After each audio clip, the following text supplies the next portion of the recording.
How's it going, everyone? Welcome back to another video, and it does look like a lot has been happening in the world of Xbox over the past few weeks, months, and it does look like Xbox is heading towards a trajectory that no one really wants, but at the end of the day, it does look like we cannot stop it. Is this good for gaming? Is this good for the industry? I personally don't think so. And in this video and tonight on stream, I want to discuss this and hopefully get a lot more of your views and impressions on what's going on, where you all stand. And of course, I'd love to hear your comments in the comment section below, because this is going to affect every single Xbox fan. It's not as deep as I'm making it sound, obviously, but there are going to be a lot of drastic changes coming over the next few months, and it's only going to get more drastic as time goes on until the next launch of the Xbox hardware.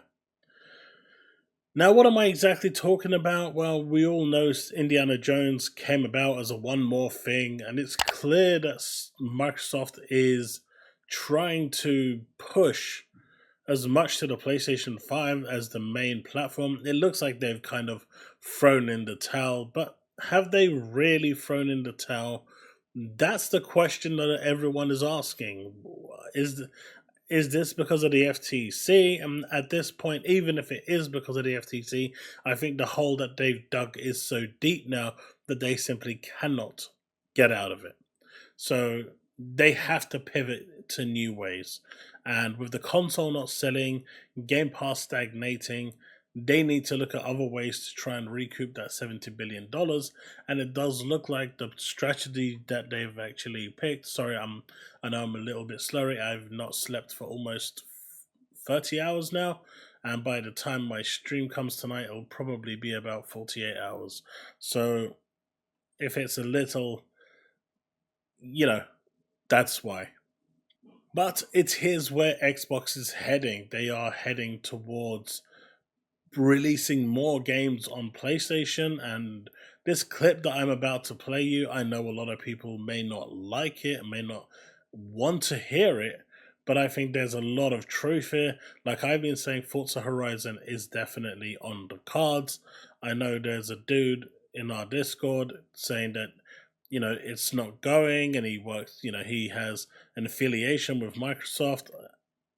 I've heard it's in development already, so I'm not sure where that information is coming from, for him at least, or whether he simply, if he is working or is a part of the organization for Microsoft. At the end of the day, I don't know if he can actually officially just say yes, it is. But from what I've been told, and it's pretty reliable, Forza Horizon is in development. Now, what I didn't know was the other one that was in development. This one came as a little bit of a shock to me, but at the end of the day, it really shouldn't. And as Fonz actually goes into it a little more, the sooner people kind of get on terms with the fact that Microsoft is going to do this, and no matter how much we kick and stream, I mean, at this point, I think the best thing that Microsoft can do is come out, rip the band-aid off, and just say exactly what it is that they want to do. Exactly what's, happening in 24, 25, 26, what is, what the plans are, and just let it out. But obviously they're not going to do that because they don't bother to actually talk to their community no more. And before anyone says, oh, they talk a lot, no, they use what's called a wordsmith to say a whole bunch of words where they don't say anything. Now, as you guys know, I'm a big Xbox fan. I really like Xbox. I've been a huge Xbox fan since the OG Xbox. But it does look like those days are gone. And, unfortunately, it looks like they won't be coming back. The glory years of Xbox are a thing behind us, and it looks like Microsoft is pivoting themselves in a way to prepare for a new era of Xbox, a new era of consoles that are essentially PCs modeled in a console form with a UI that will basically have all the storefronts on there and your Xbox games and allow you to play Xbox. This would, of course, mean that all your games from the backwards compatibility and the Series S and X will be working on there. Any game that you've bought will work there, and of course, with it being a PC, you'll have PC Game Pass on there as well. You'll actually get the PC versions of those options for those as well. So it's going to be a drastic change. I know a lot of people don't want a Windows-based PC, for a console, but if it's going the way I think it is, you're not even going to tell the difference. Essentially, the front end that you actually get to see when you put the console on, once it boots, will essentially be your Xbox dashboard. Nothing there will actually drastically change, and even if it is a different UI, it's going to just be a different UI. You're not going to be into Windows. But I want to play a clip that kind of rationalizes a bit of this, because I think it's important. There's a lot more going around, and I think I'm going to save those for the stream tonight, so make sure to tune in tonight because it's going to be an interesting one. But let's check it out. Alright, so let's actually play this clip. Indiana Jones is coming to PlayStation 5. I 100% believe those words are more important to marketing and a bigger announcement for that game than Xbox and PC get this December 8th. I think coming to PS5 is a much bigger marketing phrase than the one previous. So what Colt is saying here is that as far as Microsoft is concerned, by saying it's coming to PS5, that is basically going to get a lot more attention.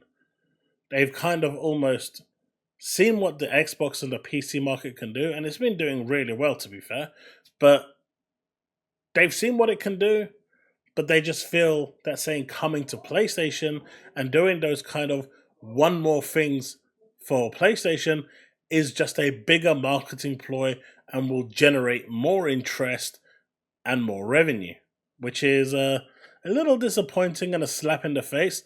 But essentially, that is what Colt is saying, and he's really not far off, as we're going to see. And that's my take on it. The stuff now, the people that I've spoken to, interestingly, they're, as it stands right now, since last December, they're batting 100 for 100. Everything they said has happened, including a 60 to 90 day exclusivity window for Indiana Jones. Now, I remember Mag actually on this show actually saying that about a year ago, 9 months to a year ago. Vaguely, I remember something like that. So he's not wrong. Although I don't think it's going to be 60 to 90 days. I think it'll be more like 90 to like maybe 120 or 150 days. Right. That was said too. And he said the same thing. He said 60 to 90 days. He might be a little off because obviously it's going to be closer to like, let's say 90 to 120 days. Anyways, as for other ones, what he was telling me, there's the same guy who told us the same stuff 9 months ago. He's saying that he's now learning that the Starfield port right now internally is being targeted for June 2025 for Starfield.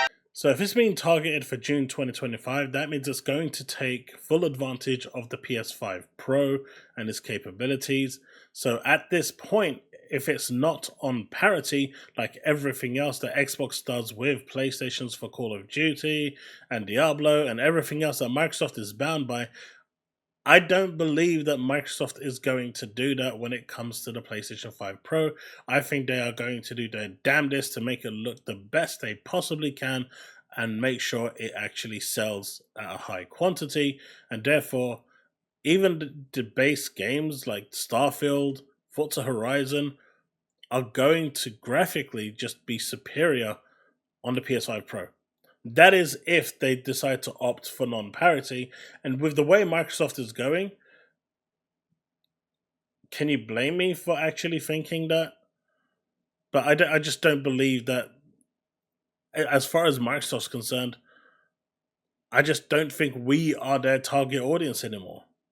When you're looking at what Phil Spencer said, they've got the biggest players on the market, biggest generation for Xbox players. They're talking about the players that play, Call of Duty and Minecraft and Roblox and games like these that have millions and millions of players. They're looking at those players, right? The ones that go to the Fortnites that actually come to the Xbox and play them. That's their key audience. People like you and me who want those tailored single player experiences and are looking for those blockbuster hits that just don't really sell as much. Even when you're looking at PlayStation Spider-Man, sure, it sold 12, 13, 15 million.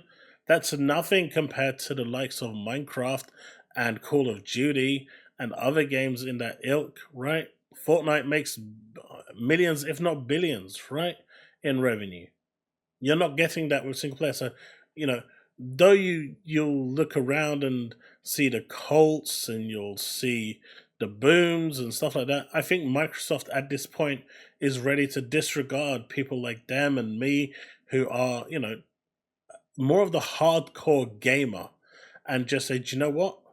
As far as we're concerned, when it comes to numbers, we can ignore these people and just go straight to the casuals because number crunching, they bring in more revenue. And if that means porting games over brings in more revenue, they're going to pick the more revenue over, the hardcore gamers, the loyal fans who have stuck by them through thick and thin. And as much as that hurts me to say it, I'm genuinely starting to see this. But anyway, let's continue.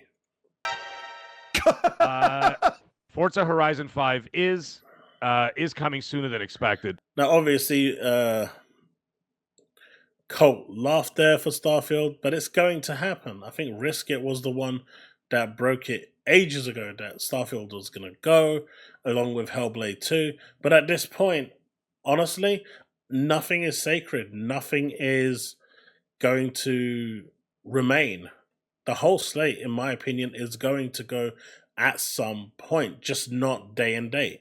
If you're an Xbox customer and you are happy with the way things are, everything comes to Game Pass first. You get it part of your subscription for $20. You're not paying anything extra. Or if you're on PC, then you'll get it for like $12 or $11 day and date. That's where your value is going to be. On the second point, if the next console is an actual PC but packaged together for like $500-600, and you're gonna get like something that's more powerful than an Xbox right now, because you can definitely do that now. Just consider it, if it's actually just a PC that's branded in an Xbox casing, not even Sony can stop you playing their first-party games on your Xbox because it's no longer an Xbox, it's just a PC branded Xbox at that point. But again, you as a consumer will see no difference. You're still going to see that beautiful Xbox UI. You're going to have the storefront for Steam, Epic. You're going to have it for Windows. You're going to have it for Xbox Live or Xbox Game Pass. And you'll be able to buy your games wherever you want to buy it from.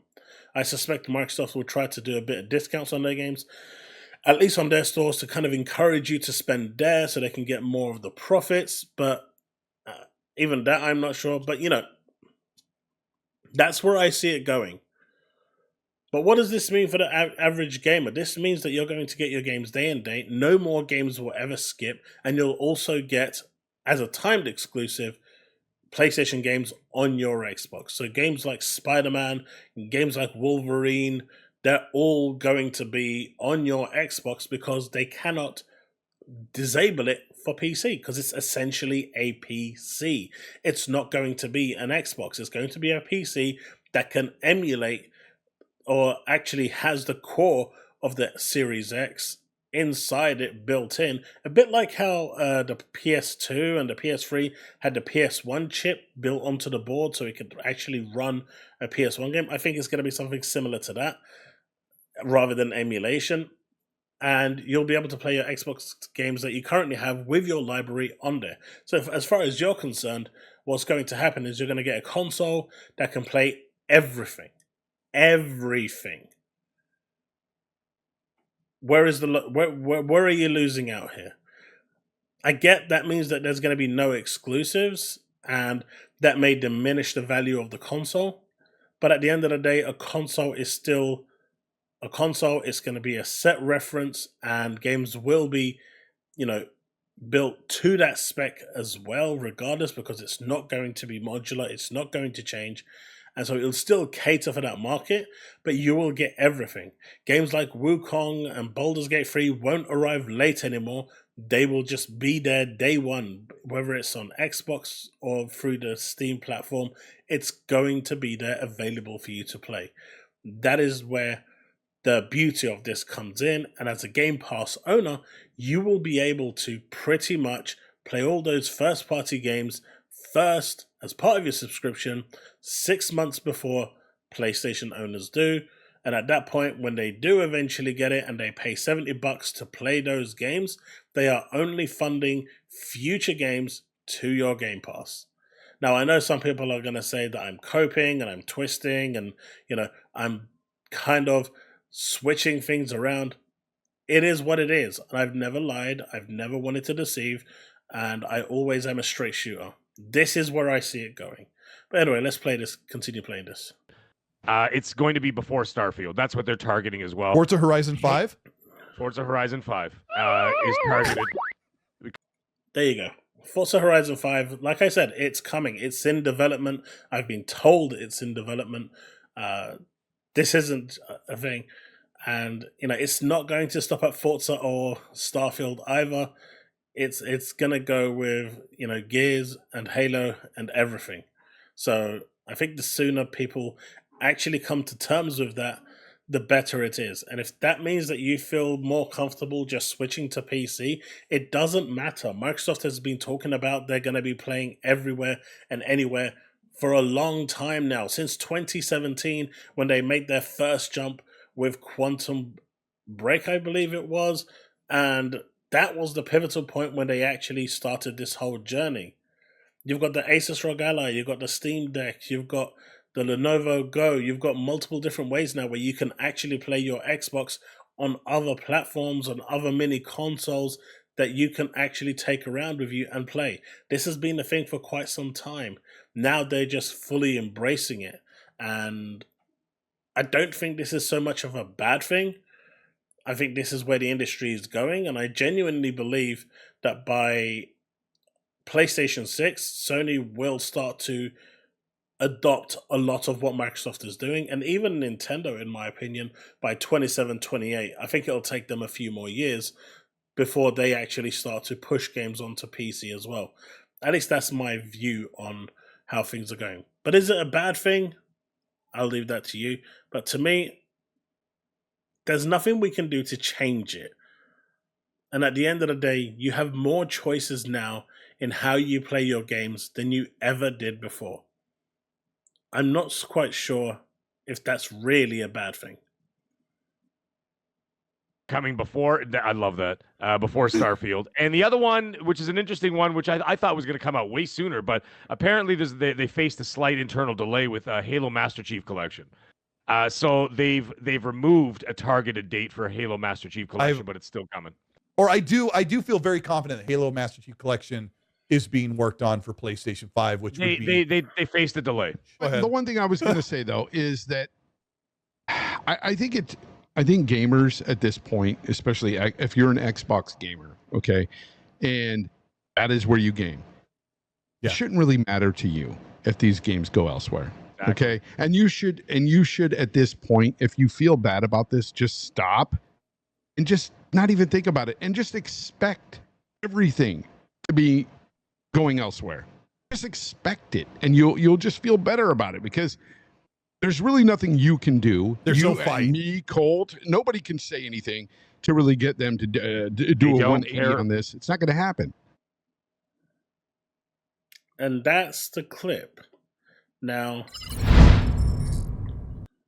there's two ways of approaching this. The first one is clearly everyone throws their dummies out, gets rid of their Xboxes, and it will just speed up the process even faster for Microsoft to do what they want. Or just continue as the status quo. You'll get a handheld Xbox, you're going to get a new PC console that's going to come along, and you can still enjoy console gaming with everything on Xbox. All the games that are skipping Xbox will come through Steam and Epic that will be available on your PC. Because at the end of the day, right, regardless of how it's done, It doesn't matter because you'll basically have a PC. Sony can't stop it. Steam can't block it. It's a Windows PC. So you'll have Steam on there, you'll have Epic on there, you'll have PlayStation games on there, you'll have Xbox games on there, you'll pretty much have everything on there. As PlayStation gets their timed exclusives games, well, timed games going over to them from Xbox, Xbox gamers will get their timed PlayStation exclusives coming over to them via the PC. It's a win-win situation, and at the end of the day, instead, there's a 70 billion deficit there. Microsoft needs to recover. Well, Xbox needs to recover that, and the shareholders now want a quick win rather than a long-term journey. They're not playing the long game anymore, and I just don't see Xbox being the same as it was ever again. I think it's changing now, and there's nothing people can do to actually stop it. You could say the catalyst was the Xbox One. You could say, the pivotal point was buying ABK, or you could say it was the constant dredging of the FTC of Microsoft that prevented them from being, the aggressive Microsoft we know them to be, because they couldn't be seen to be aggressive. Otherwise, the FTC would constantly go and complain to the courts and file a complaint. Whatever it is, the damage is done, and changes are coming. And it is what it is, but I just don't think it's a bad thing. I don't think it's the doom and gloom that people think it is. And overall, considering how much gamers are moaning that games are skipping, like the Ys games and the Trails games, these JRPG games that are coming over that don't hit Xbox, you will now have a wealth of games that never skip your platform because it's going to be there, whether it's through Xbox, through Steam, or through Epic. One way or another, you are going to get those games, and you are going to get the best version of those games. And you'll be able to continue playing those games on the move, should you choose to, in a handheld form. You'll be able to play anywhere, and that is exactly what Microsoft wants. But let me know what you think in the comment section below. Let's have that discussion. I'd love to hear your thoughts. And if you have enjoyed this video, and if you have resonated with this video, do consider giving it a like. Hit that subscribe button. Click that bell to stay up to date with all content I release. Man, I am really tired. I should probably go get an hour's sleep or so before the stream tonight. And don't forget, if you want to support me further in what I do and help me continue making these videos, if you really do enjoy them, do consider clicking that join button or simply clicking that super thanks. Either way, all your support is appreciated. Thanks so much, and I'll see you in the next one. Remain legend.